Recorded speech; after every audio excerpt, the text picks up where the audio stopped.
My name is Bradley Lake, and I teach 8th grade pre-AP and grade level math at H.F. Stevens Middle School. The H.F. Stevens best practices I will demonstrate today are goals and objectives, materials management, working the power zone, think alouds, modeling, monitoring and providing feedback, collaboration and discussion, and at the board. In my classroom, I believe in setting high expectations. From the moment my students walk in the door, they know what's expected of them. Make sure you read the board. Today is a dojo day. Today is a dojo day. Okay, dojo day. I spend time at the beginning of the year building trust with my students, knowing that I can then challenge their thinking and their responses as a result of this trust. Students in my class know that I just won't accept a simple response, but that then I will always ask them to justify their thinking and reasoning. I mean, totally wrong, but if you can justify it and it makes sense, you're not wrong. You're what? You put it in the categories that you believe. Okay. One thing that stands out about Mr. Lake's room is his high expectations for students. Mr. Lake never lets us get away with anything less than our best. He insists that we show our work and he pushes us to defend our answers. There you go. It's not asking you to do anything to solve, it's just asking you to put things together and make it look better. Mr. Lake challenges us in a playful way, and we know that we'll receive a round of applause for taking risks in the classroom. Give them three a hand. 1, 2, 3. Give them a round of applause. 1, 2, 3. Thank you. Each day when the students come in, we complete a do now, and we go over the objective together. Everybody read it. I will combine like terms to simplify algebraic expressions.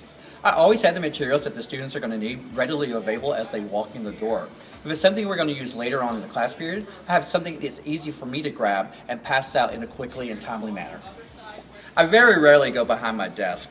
I'm usually in the power zone doing some kind of formal or informal assessment. Subtract. So you really have to subtract those two numbers. So 12 minus 3 is? I'll incorporate think alouds during the I do and we do portions of the lesson and verbally and visually demonstrate what I'm thinking as I work through the problems. How many do we need? 2. Positive or negative? Positive. Okay, go ahead and grab those 2 and put them on your mat. This serves as a diagnostic tool and allows me to clear up misconceptions. During the you do portion, I ask students to visually and verbally demonstrate think aloud strategies as well.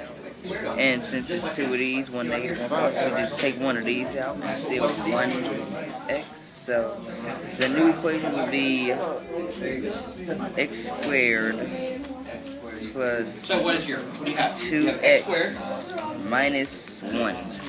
During class, I keep students on track by modeling my expectations of what they should be doing. Everyone show me positive 1. Everyone show me positive 1. During the you do and we do portion of the lesson, I'm able to move around the room and award class dojo points to the students who are on task or showing effort. This technique empowers students and gives them an incentive to keep on task.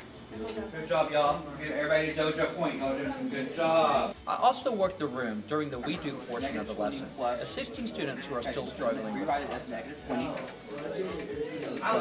couple or sad couple. I am not afraid to let the students collaborate during the lesson. I encourage students to turn to their partners and talk to one another to justify their solutions and reasoning. Put all these in this group because it's like sports, like baseball and pool and putting. And I put this one because it's like everyday things like nail, sunburn, like candle. Another student-led technique I like to use is called at the board. I have half the students go up to the board and work the problems. The other half stays at their desk and works on the slings. After they complete the problems, they pair up and discuss their problem-solving techniques and reasoning. This enhances vocabulary and mathematical computation. So you see anything left over here is 1, 2, 3, 4, 5. Okay. What do you have? What number do you have?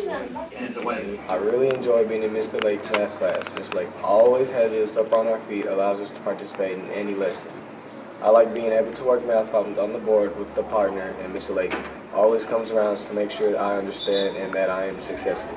Math class is never boring. We are able to talk about what we are learning, collaborate with our friends, and Mr. Lake even knows when we need a brain break. Touch your hips. Simon says touch your knees. Simon says touch your head. Touch your shoulders. You're out. Logan's out. You touch your shoulders, I'll watch it. Relax. You're out.